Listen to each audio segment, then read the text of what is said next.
Hey, what's up everybody? So today I'm servicing a 250 gallon tank, I believe it is. So the first thing I'm doing is just looking at the corals, making sure all the corals are looking healthy and good. This trumpet coral colony is looking great. That's how you want your trumpet corals to look. You want them big and fluffy like a pillow, like a balloon. You don't want them tight to the skeleton of the coral. There's also this lepto here, jack-o'-lantern lepto, that I put in there a couple weeks back. That's doing really well. So in general, all the LPS and soft corals in this tank are doing really good. And you can see up here on the return nozzle, we got some monopora there. And over to the right, you can see the mother colony of that monopora. So it's doing really good. It's growing really well. The color's a little duller than I'd like, but it's doing fine. Now where we have a problem is this ORA bird's nest that we just put in there died. The other bird's nest is still doing decent, and the acro is starting to crust. It's doing really well. So there's some issues, but overall everything looks really healthy.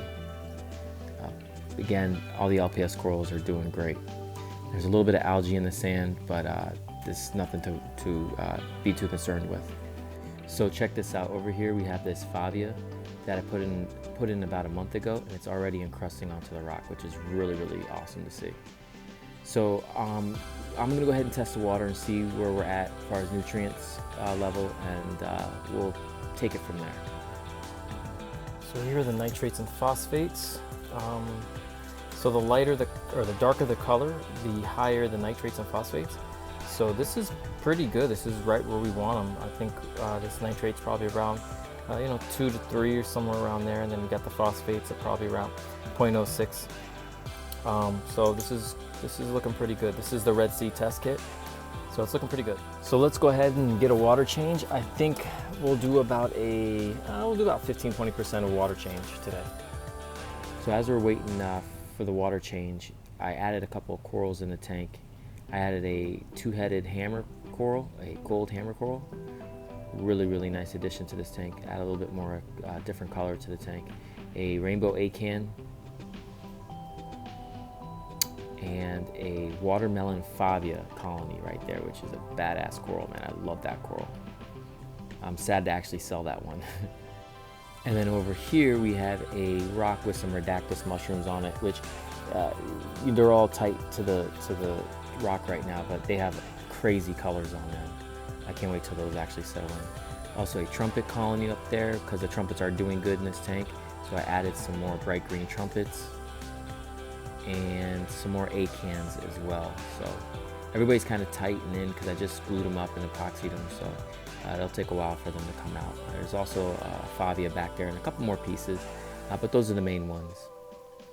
Now I added some green star polyp about a month ago, so that's on one overflow, on the left overflow, and to the right overflow I put a couple pieces of Hollywood Stunner over there. Now this customer also has their own RODI system, so we're going to go ahead and change that. You can see right now this is a color changing DI resin.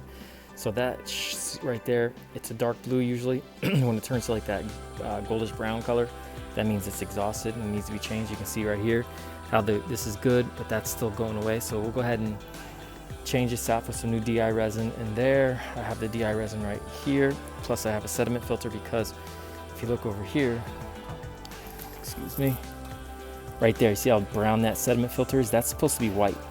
So that definitely needs to be changed. Carbon's still good, but we're gonna go ahead and change that, make sure that there's good top-off water being added to this tank. So when doing RODI, when you're changing out these DI resins, this is a color changing one, you wanna make sure that you pack it really tight. You can get as tight as possible in there, because you don't want any room for that to tumble, because if that's the case, what happens is it breaks down a lot faster.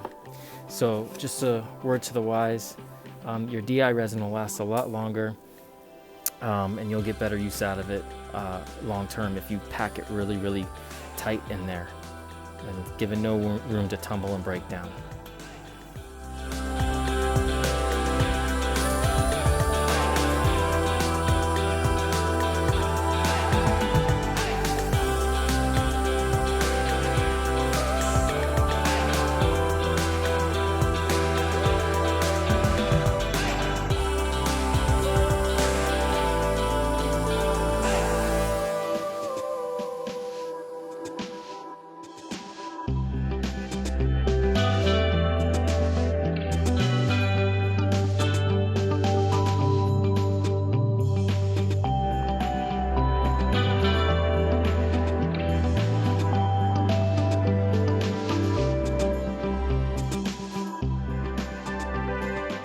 So that job's done.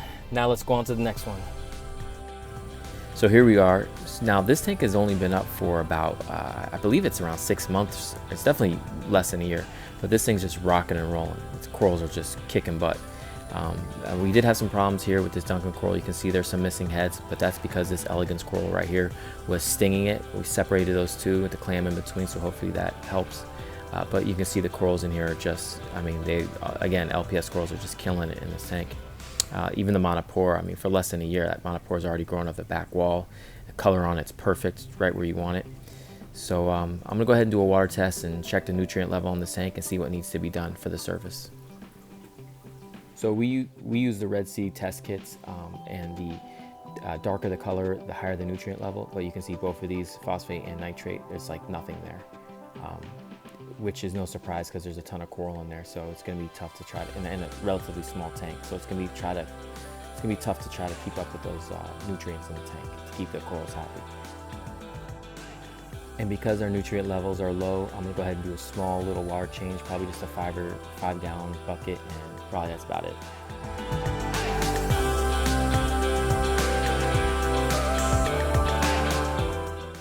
So we saw that nitrate and phosphate were pretty much at 0, but the corals seem to be very happy. But one thing I'm gonna do is I'm gonna go ahead and I'm gonna add some of this Brightwell coral amino acids in the tank, just to kind of give them a little bit of boost, make sure that they're okay. Make sure that they don't lose color or anything like that. So I'll probably give them a good feeding in the tank, add this, and then we'll just continue to monitor the nutrient levels.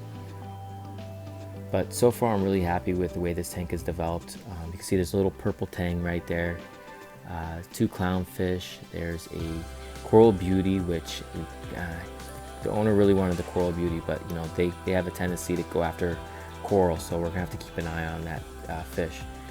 But the fish are really healthy. Everybody's doing really well. I think there's a total of 4 fish in this tank. So again, I'm really impressed with how well this tank has done in such a short period of time. So we did everything we could do here, and now on to the next one. So the next stop is I'm dropping this Aptasia eating fowl fish in this sump of one of our customers' house, because we're having an issue with Aptasia, and you can see right there on the cords and on the protein skim there's a ton of Aptasia in here. Now we're dealing with it in a display tank with Aptasia. I'm not a big fan of putting the Aptasia eating fowlfish in the display tank because this tank is full with corals and they will go after corals. So we're going to keep him in here. We're not going to feed him, go out of our way to feed him, and really make him focus on eating that Aptasia. Now he's a proven Aptasia eating fish. We had him in another tank and he did really well. So I'm a big fan of keeping these guys in sumps and letting them kind of eradicate the Aptasia that kind of is in the system or in hard to reach spots. As long as they're not around coral, I'm cool with it. So let's go ahead and head to the next job. So I'm out here, my job, cleaning out this protein skimmer, and on this little boat dock. And I got a little buddy with me, the iguana over there. These things are so prevalent in South Florida, it's crazy, they're everywhere. But yeah, pretty cool. So that's my buddy just hanging out with me as I clean this protein skimmer out. This is the Reef Octopus protein skimmer. We're getting rid of it and putting it in the Red Sea, because this one just ain't doing the job. So everybody's getting ready to boat. It's a beautiful day out.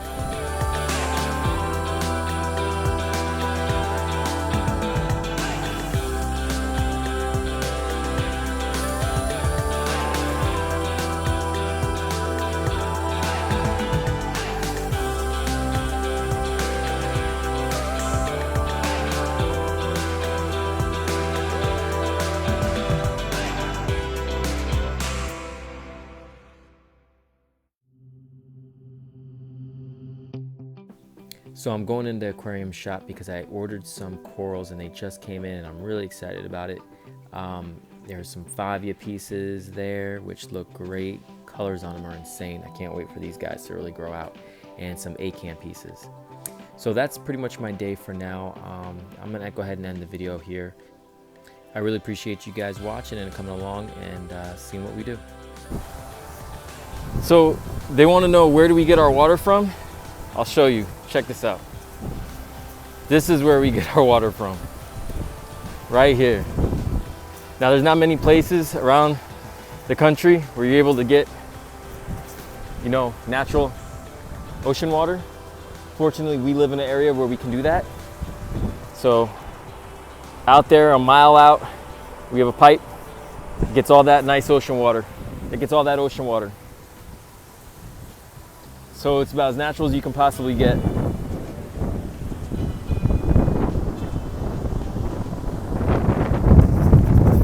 That is the beach. Can't get it from a better spot than that. And you can see how nice the water looks today. It looks really, really good. Now, it's not always like that. Sometimes, you know, when the seas get a little bit rough or there's some stores out there off coast, it stirs it up, and you know, you don't necessarily want to use ocean water from certain areas.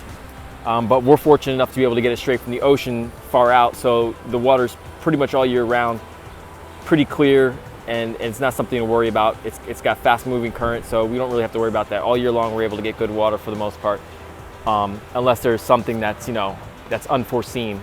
But usually it's usually pretty good, and today's just one of those days where it's awesome.